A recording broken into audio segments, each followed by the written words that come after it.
ہم لاتے ہیں ٹاک شوز اور انلمیٹڈ انٹرٹینمنٹ صرف یوٹیوب پر۔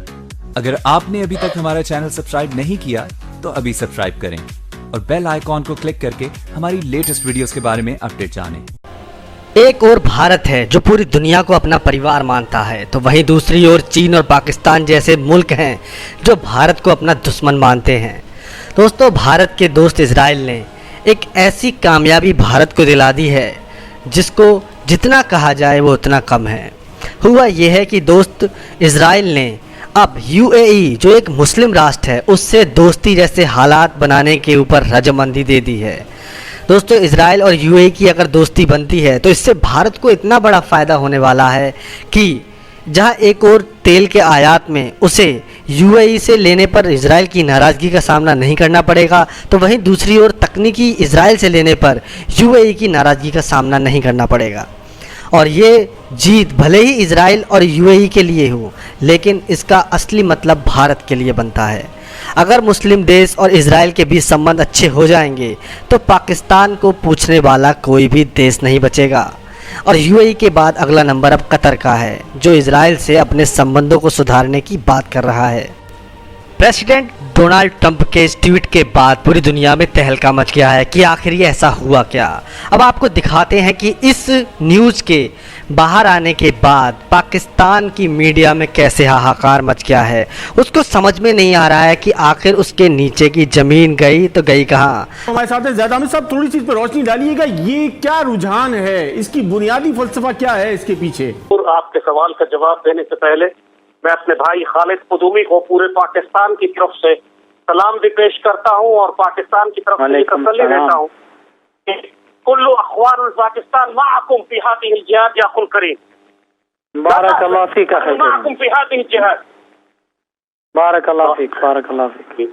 اب منصور، اب یہ بات تھوڑا سا میں ماضی کے پس منظر میں جاؤں گا فلسطین کے حوالے سے۔ جی جو گفتگو، جو نیریٹو پورے انٹرنیشنل میڈیا میں یونیورسٹی میں ہو رہی ہے، وہ صرف ہو رہی ہے اس حوالے سے اسرائیل کی ریاست کو کتنا حق دیا جائے، رہنے تسلیمیوں کو کتنا حق دیا جائے۔ سوال یہ ہے کہ یہ مسئلہ مسلمانوں کے لیے چھوٹا نہیں ہے جتنا اس کو بنا کر پیش کیا۔ جب سیدنا عمر رضی اللہ تعالی عنہ نے بیت المقدس شریف کو فتح کیا تھا تو کیا اس وقت اسرائیل اور فلسطین کا مسئلہ تھا؟ نہیں۔ وہ کیا مقصد تھا جس کے تحت مسلمانوں نے بیت المقدس شریف کو فتح کیا اس وقت جائے؟ پھر جب کئی 100 سال تک صلیبی ہوتی رہی اور بیت المقدس کے اوپر جنگ ہوتی رہی اور پورے یورپ کے عیسائی آ کر بیت المقدس شریف پر قبضہ انہوں نے کر لیا، تو کیا وہ اسرائیل اور فلسطین کا مسئلہ تھا؟ جب اس کے بعد سلطان صلاح الدین ایوبی اور پوری مسلم دنیا بیت المقدس شریف کو آزاد کرانے کے لیے لڑی اور ہم نے بیت المقدس شریف کو آزاد کرایا، تو کیا وہ اسرائیل اور فلسطین کا مسئلہ تھا؟ ہم نے تو وہ تو عیسائی دنیا نے آ کے بیت المقدس پر قبضہ کیا تھا۔ مسلمانوں نے سیدنا عمر کے دور میں عیسائیوں سے بیت المقدس شریف کیا تھا، پر سلطان صلاح الدین ایوبی نے عیسائیوں سے بیت المقدس آزاد کرایا تھا۔ مسلمانوں کا روحانی مرکز بیت المقدس شریف ہے مسجد اقصی کی وجہ سے، ہمارا مرکز ہے قبلہ اول کی وجہ سے، ہمارا تیسرا حرم ہے وہاں۔ تو پاک مسلمانوں کے لیے بیت المقدس شریف کی اہمیت اسرائیل اور فلسطین کے مسئلے سے کہیں بڑھ، اور ہمارے لیے اس حوالے سے جو اس وقت اسرائیل وہاں کر رہا ہے، جو نیریٹو کیا جا رہا ہے، جو بیانیہ دیا جا رہا ہے، وہ یہ کہ اور اس بیانیے کو ایک ایک کر کے جو مسلمان حکومتوں میں ان کے غدار بیٹھے ہوئے قبول کرتے چلے جا رہے ہیں، یہ اصل میں جانتے نہیں کہ بالآخر اپنے موت کے ڈیتھ وارنٹ پر یہ سائن کر رہے ہیں۔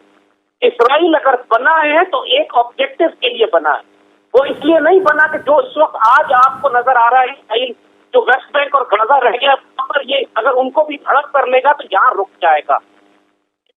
جھنڈے میں جو نیلی 2 لائنیں نظر آتی ہیں آپ کو، ایک اوپر ایک نیلے رنگ کی لکیر ہے، ایک نیچے نیلے رنگ کی لکیر ہے، یہ 2 دریا دکھاتے ہیں، دریائے فرات سے لے کر دریائے نیل تک یہ پورا خطہ اسرائیل اپنے اندر شامل کرے گا۔